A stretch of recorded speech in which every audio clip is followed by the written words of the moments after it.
My name is Joel Ochoa. I am a retired international rep with the Machinists Union, and I am a political refugee from Mexico. I came to the United States at the end of 1973 when I was kicked out of the country by then President Luis Echeverria, who, by the way, is still alive. And good fortunes, and I end up here in Southern California. The origins of the working class have a lot to do with migration of people coming to this country. Even before it was conceived as a country, when we had the original 13 colonies, you already had the issue of migration. At the beginning, the three main components of the working class were the free workers, which were the ones who, in some ways, even own the shops. You have the workers who were contracted to come to the United States or to the colonies rather back then, and the moral equivalent to that, it was to us Mexican migrants, it was the Bracero program. It was the equivalent of the Bracero program, if you want, that they had, and that was the majority of the working class. And then of course you had the slaves. So you have like 5 to 10% of free workers who were the ones free to create even their own unions. And then you had the contracted workers, and then you have the slaves. The majority of the three were the contracted workers, about 60%. So those were, in a way, those were immigrants. So the whole issue of the working class related to the migration of people, it is inserted in the history of the United States from the very beginning.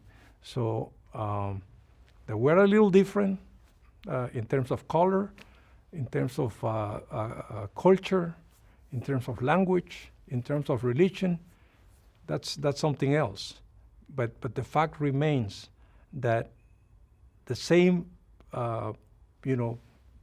formula of having people coming from other countries to work in the United States has happened with us, and shouldn't be any issues in terms of accepting the fact that if you're working in this country, you are part of the working class, and therefore you have to be protected by the very same laws that protect the rest of the workers, regardless of your legal status. The Italians, they were blamed for different things. As a matter of fact, some of the allegations made against the Irish were very similar to the allegations made against Latino immigrants. That we have a different religion, that we live in crowded conditions, etc. So this whole issue of right now, especially right now in these times, blaming Latino immigrants, but particularly Mexican immigrants, about the ills of society is nothing new. It has happened to us before. It has happened to other immigrants before, and it will happen again. This is not going to stop. It's going to change a little bit in terms of how they're going to blame us. Right now, we're being accused of being rapists, criminals, that we bring drugs into society, and a bunch of other things more. In the future, we might be accused of something else, but the fact will remain the same, that as immigrants, we are going to be blamed for whatever crisis comes up now or in the future.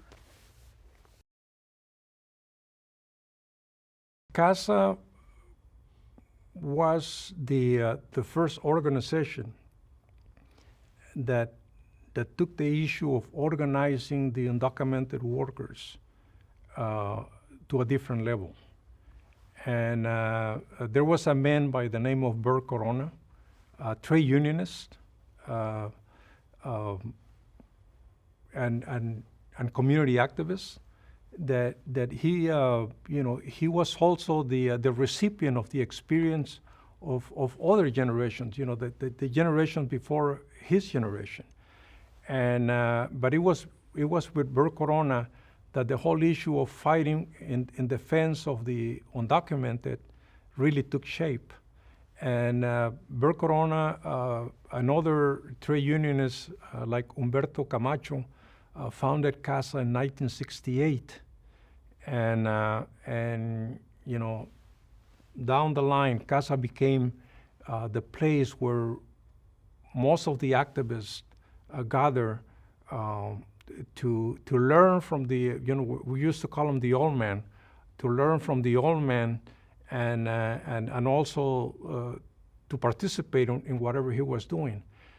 Let's keep in mind that before 187, there was something, I believe it was in 1971, 1972, something called the Dixon-Arnett initiative, state initiative, which was pretty much the same as 187. And the one fighting against the Dixon-Arnett back in the early 1970s, it was Bert Corona. It was Bert Corona organizing immigrant workers to defend themselves. So that's the main lesson of Bert and CASA, and that's why we were part of CASA. Some of the political players of today, even today, and I'm not going to name names. I'm going to let them take credit or say it publicly. But some of the political leaders of today, they were CASA members. So when 187 happened back in 1994, in a way we were ready. In a way we were ready because we had already participated in different processes to not just defend, but to organize immigrant workers and organize immigrant workers at different levels of society, at the community level, in unions, and also participating in the political process. The main teachings of Bert Corona. Number one, Bert approach in terms of organizing was to empower people. Bert didn't talk to people in the sense that that he never announced that he was going to resolve their problems. Bert was of the approach that we're going to work together so you can solve your own problems. In other words, I'm going to give you the tools so you can empower yourself and empower the community. That was his main approach. But also, in terms of, that was a practical approach, if you want. But also, Bert had an ideological approach in the sense that he argued, and at the end, he won that argument, that undocumented workers were part of the U.S. working class. In other words, if you were a worker, and that was one of the sayings of the time, with or without documents, you are a worker, you create the wealth, you have rights. We just have to make sure that we fight to make sure that those rights are protected and are defended. So that was his approach, the practical approach of empowering the community to fight for their rights, and the ideological approach to make society understand that undocumented workers were part of the overall working class. It was at the beginning of the 187 process that a group of us were called to have a meeting with some political consultants, and their whole approach was to keep us and the community, for that matter, kind of quiet, to not to alienate the traditional voters. And they use the example that you know, we should be careful not to alienate the Encino voters. So that became, you know, what we used to call the Encino man approach to defeat 187.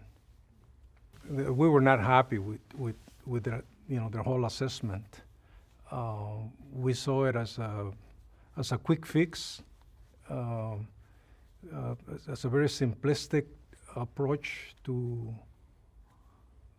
a big problem, which was the whole issue of racism with 187. So we just walked away, and we ended up doing our own thing. Encino is one of the suburbs here in Southern California, in the valley, the San Fernando Valley, where you have some progressive, if you want, voters who pretty much they thought that they were going to oppose 187 if we didn't alienate those voters. And that's what we call the Encino man approach, because the Encino voters at the time were all over the state of California, not just in the suburbs of Los Angeles, but all over California. And the results at the end show that the Encino man was upset not because of what we were going to do, but they were upset about something else. The whole economic conditions that were taking place at the beginning of the 1990s, and they were looking for someone to blame. And immigrants, in this case Mexican immigrants, were their target, and we became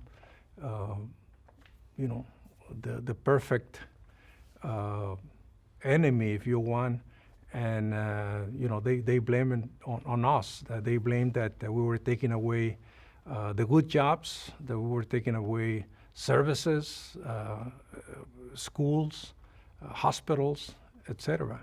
So the whole economic crisis of the time was blamed on us. And in a very simplistic way, 187 and 187 proponents were taking that approach. The actions that we took after we were told to stay away were pretty much the actions that were in place. I mean, you're talking about a whole generation of activists, a whole generation of community and labor activists that grew up during the difficult times of before the amnesty process of 1987 and all that.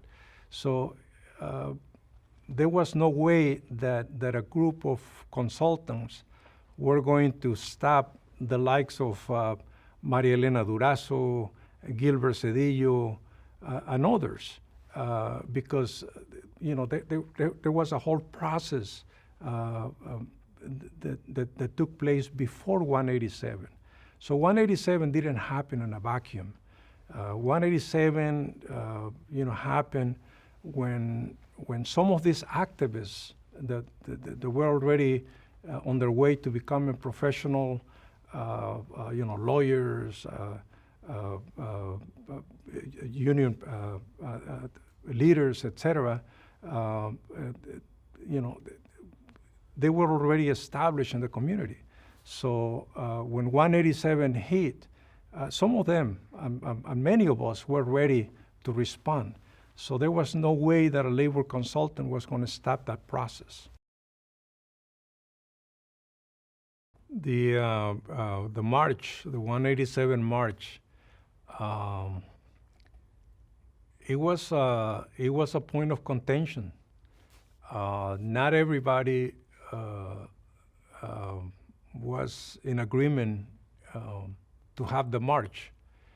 Some people thought that we were going to, once again, offend the Encino man if we were willing to show our faces, especially by the thousands in downtown Los Angeles.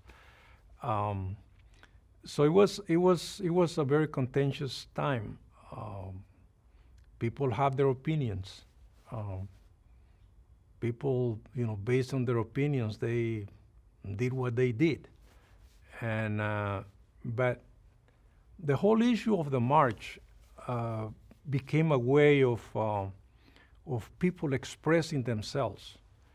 Our headquarters was at the old local 660 of SEIU.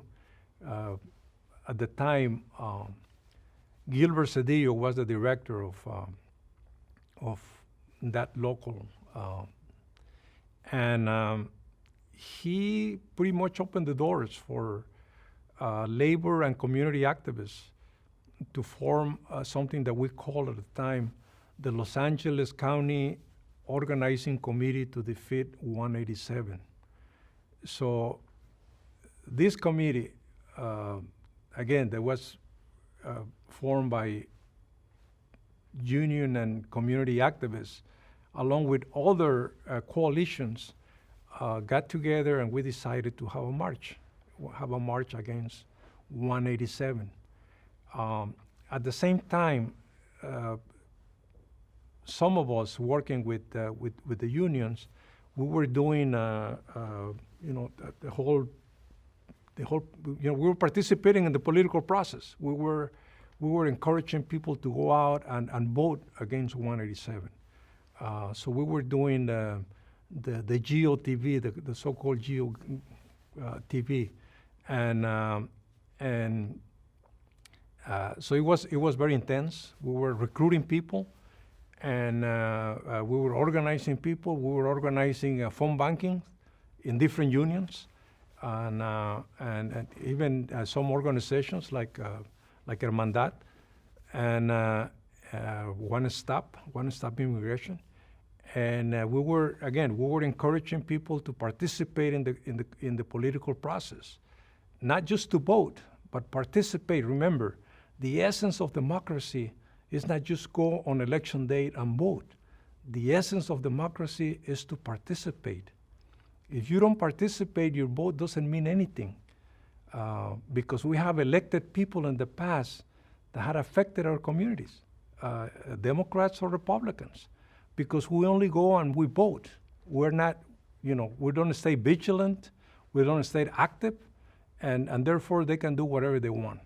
So we were encouraging political participation to defeat 187, not just on election date, but beyond election date, because we knew that 187 was going to pass.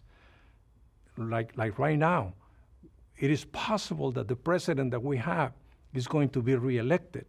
So we have to get ready in terms of what is going to happen, not necessarily after election date, because even if he doesn't get reelected, the policies are going to be in place. And if we don't defeat those policies, then nothing is going to happen. The whole issue of rejection is going to be in place. So going back to 187, that's what we were doing in those days. So for some of us, local 660 became our house. That's where we slept, that's where we ate, that's where we took showers whenever it was possible, and it was not possible to go out and see what was going on. I ventured out of the office like 10 days before the march, and I asked to be taken over there by the alleys in downtown Los Angeles, and I was surprised by the reaction of the people. People were making their own signs to defeat 187, and that's when we realized that the march was going to be big. That's when we realized that regardless of all the contention, all the bickering that was taking place among some of the activists that the whole sentiment of defeating 187 was already deep in our communities, and that we were not afraid, that we were ready to participate and make whatever changes needed to nullify 187. So that was the thing with, and one other anecdote, because I had another, in my regular job. I went one day to my office, and I found like 60 messages, and one of the message that I found, it was from this guy who was the head of the charros in Southern California, and it was two things. Number one, the phone number with the name, of course, and then the message: how many horses do you want in the march?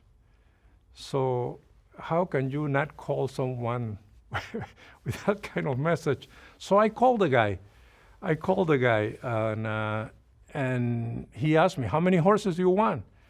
And I said, how many horses can you take to the parade? With the understanding that you're going to take the horses all the way to the back of the march. And he says, you tell me. And I said, okay, how about some 20 horses? And he says, is that all? And I said, okay, how many? And then he says, how about 100?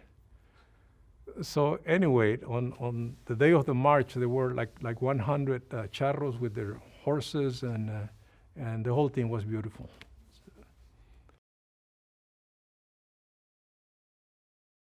The purpose of the march was twofold. Number one, to show that we were not afraid. To make that point, that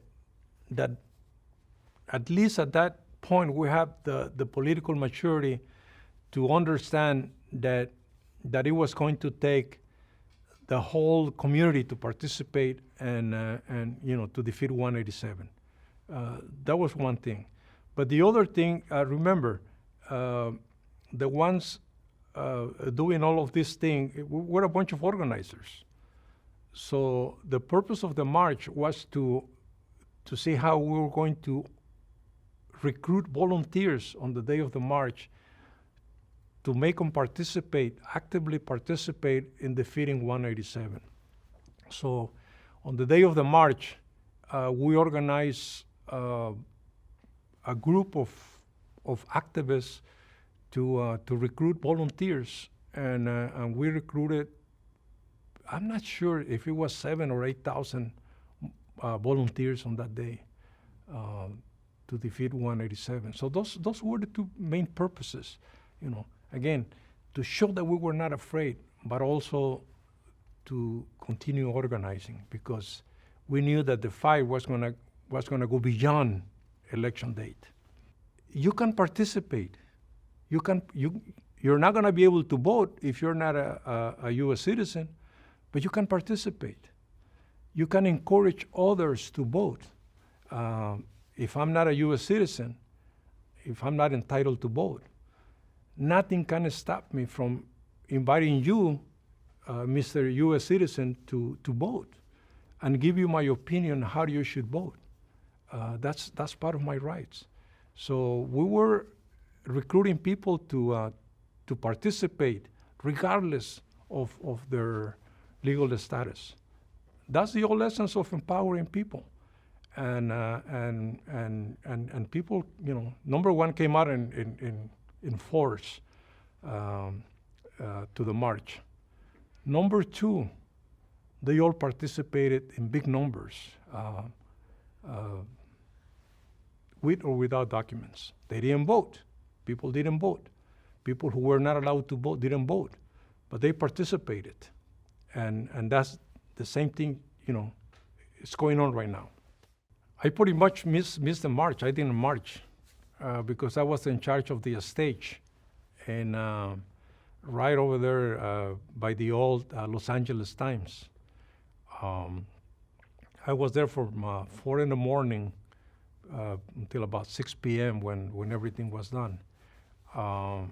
But at one point I was able to escape and go to Los Cinco Puntos in East Los Angeles, which is where the march originated. Before the march, we agreed that the first contingent in front of the march was going to be that of labor. So the labor unions, for the first time, went out and took the issue of the undocumented publicly. We had about 20,000 union members at the beginning of the march. We have unions with their banners, their slogans, etc. And that was the beginning of the march. And of course, at the end of the march, there were the horses and the charros.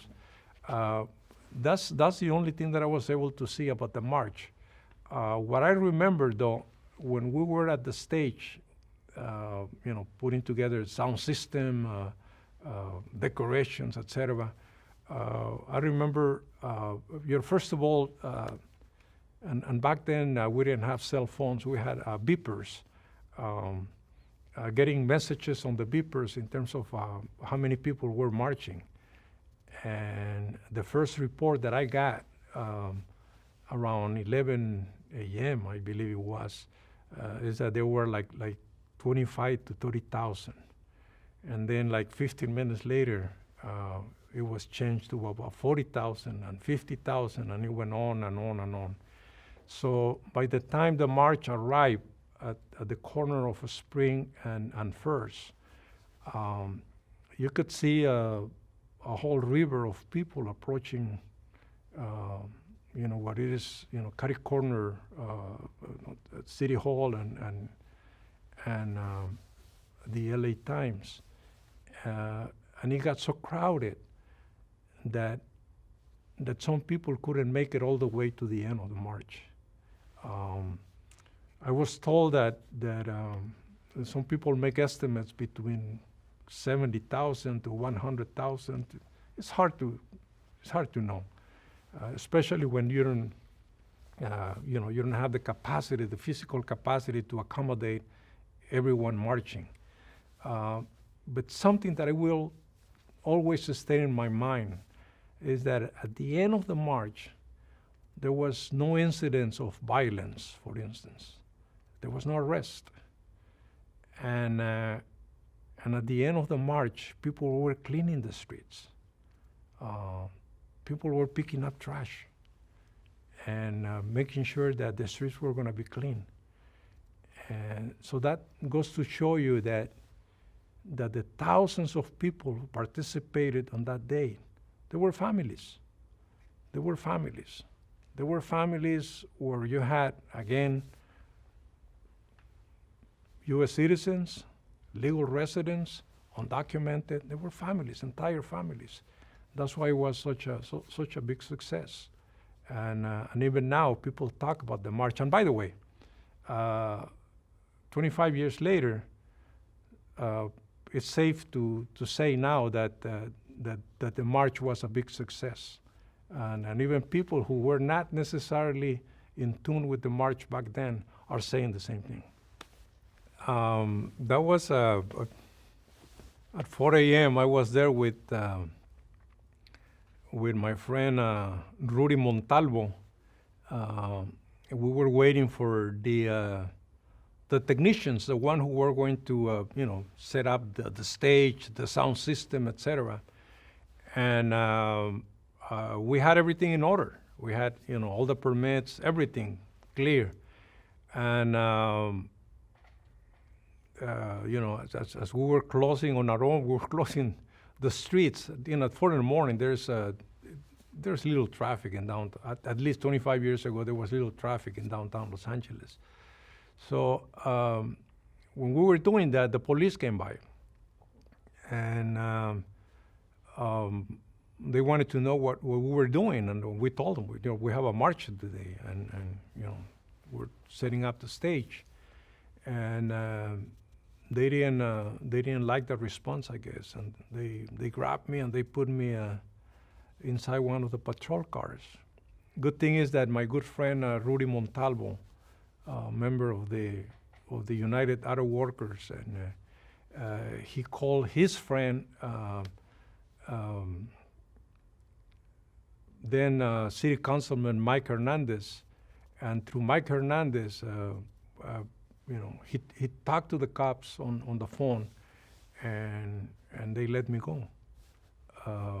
But I almost missed the whole thing. I almost missed the whole thing. Yeah. The organizers of the march, we had a steering committee, and by then we had decided who the speakers were going to be. But in an event like that, the word gets out, and people who were skeptical, I guess, at the last minute, they wanted to be there, and therefore they wanted to speak. So we had to improvise, and I don't remember the exact number, the original exact number of speakers, but at the end of the day, we almost tripled the number of speakers, and it was hard to tell people that they only had like 30 seconds to pretty much to say their name, and that was it. But regardless of the number of speakers, we make sure that the message was going to be delivered. Number one, that we had an institution like labor, for instance, supporting the undocumented openly. We not only had messages from the president of the national AFL-CIO, but had the director of the AFL-CIO here locally, and the same thing with the director of the Los Angeles County Federation of Labor, the State County Federation of Labor. So the message was well delivered, and of course we have leaders like Miguel Contreras, like Dolores Huerta, Maria Elena Durazo, Gilbert Cedillo, delivering the message that we're here, that we're here to support you guys, because at that point, labor had already seen that the future, the very own future, the very own survival of labor was there in front of them, and it was a question of we either organize immigrant workers and people of color, for that matter, or we're going to disappear. So that was the message. That was the message. And in the other hand, we had the message of, again, political participation, that we have to make sure that this thing doesn't happen. And if it happens, they have to be sure that we're going to fight against whatever they're trying to do to our communities. That's the that's the nature of movements, social movements, that you can plan whatever you want, but you cannot kill the creativity of the people, and that's one of the things that happened because of the movement, and you had mariachis, you had all kinds of different, how should I call it, different expressions, if you want, of saying, you know what, we're here. This is who we are, and we're going to fight. So again, in social movements, you cannot stop people. I mean, you cannot tell people, hey, stop, you're going to offend the Encino voter. Cannot not do that.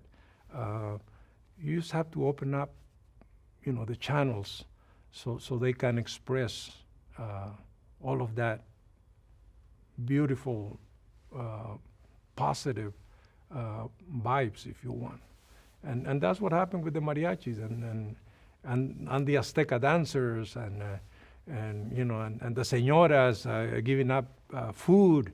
I mean, all of those things that require a level of organization, self-organization, self-discipline. And that's what happened during the March of 187. It was so big and so spontaneous in a way that after a while people end up organizing their own rallies. Like people who got stranded over there by Olvera Street, who couldn't make it all the way to City Hall to participate in the rally. So they, sound systems came out of nowhere, and they organized their own rallies. They had their own speakers. They had their own singers. They had their own music, and to my understanding, there were like 2 or 3 different improvised stages in different parts. The only one that I'm aware of, because I saw pictures of it, it was one over there by Olvera Street. Proposition 187 was not about people waving flags. Proposition 187 was about hate. Was a frontal attack. 187 was a frontal attack against our community. It was a frontal attack against our children, the very essence of our future. It was not about Mexican flags or Guatemalan or Salvadorian flag. No. It was about hate. It was about hate. And people bought into it. And we don't have to apologize for that. I don't have to apologize for being Mexican. I don't have to apologize because back in 1994, more than 60% of voters in California voted for Proposition 187. I don't have to apologize for that. It was, 187, it was an appeal to those people to embrace hate, and they did. Fact of the matter, and move 25 years later, are we waving the Mexican flag now? We're not waving the Mexican flag. We're waving the American flag now. And we're being called what? Criminals? Rapists? Traffickers? And what have you. So no. The whole issue of the flags is just a distraction. And again, I feel sorry for people embracing that argument because it's a poor one. I call the legalization of that took place because of the amnesty something like the Big Bang of that time. And what happened after the legalization or during the process of legalization on labor, we had 3 very important organizing campaigns. At the end of the 1980s, beginning of the 1990s, it was the Justice for Janitors campaign. Okay. Then in 1990, it was the American Racing Equipment campaign. And in 1992, it was the Drywallers campaign. 3 different industries: services with the Justice for Janitors, manufacturing with American Racing, and construction with the Drywallers. 3 different industries, thousands of workers. Okay. The common denominator among those 3 campaigns, it was that it was immigrant workers. And they were, except for the Justice for Janitors, that it was a different approach. With the other 2 campaigns, it was a case of self-organized workers. In other words, after the amnesty process, they felt empowered to fight for unionization. So that happened in that process before 1994. Most of the community-based organizations were actively participating in helping people to become, to legalize their status. So they were organizing. In our case, we had like like 90 different sites all over the city and the county where we were teaching the civics, which was part of the requirements for the legalization process. And I used to go to all of these classes. And I was not talking about George Washington or anything like that. I was talking about organizing. I was talking about empowering through collective bargaining. And I got hundreds of organizing leads, people who were ready to organize. So that's part of the process, and that's how we got to 187. So in other words, there was something already in place. So what happened after the march? After the march, we went all out to try to mobilize our people. And after the vote, we went all out to make sure that our people were going to become U.S. citizens. The ones who were, they had the basic requirements already fulfilled to be U.S. citizens, to make sure that they were going to become U.S. citizens and to vote. So those were the steps. And again, we should see it from the passage of IRCA in 1987 to 187 in 1994, and what happened in between, and then what happened after. And here we are, 25 years later, talking about how Antonio Villarraigosa became the mayor of Los Angeles, how Fabian Nunez and Kevin De Leon became state leaders, and so on, and so on. So again, here we are still talking about that process, and I guess that we're going to continue talking about that for time to come. Complex problems deserve complex solutions. When you have someone coming out of nowhere, oversimplifying and giving people easy solutions, that we should be careful with that. We should be careful with that. We have seen that happen in other countries, and people blindly buying into that, and the results have been horrendous. That was the case during World War II. You had clowns talking about easy solutions to very difficult problems. So be careful with that. That's what I will, that's what I will tell the American people in general. But in terms of my community, in terms of the Mexican American community, the Latino community, we should never stop being vigilant. We have to be vigilant. We have to participate. We have faced these kinds of things before. In the 1930s, we were deported en masse. In the 1950s, the same thing happened. And in more recent history, we can talk about horrible experiences. 187 was one of them.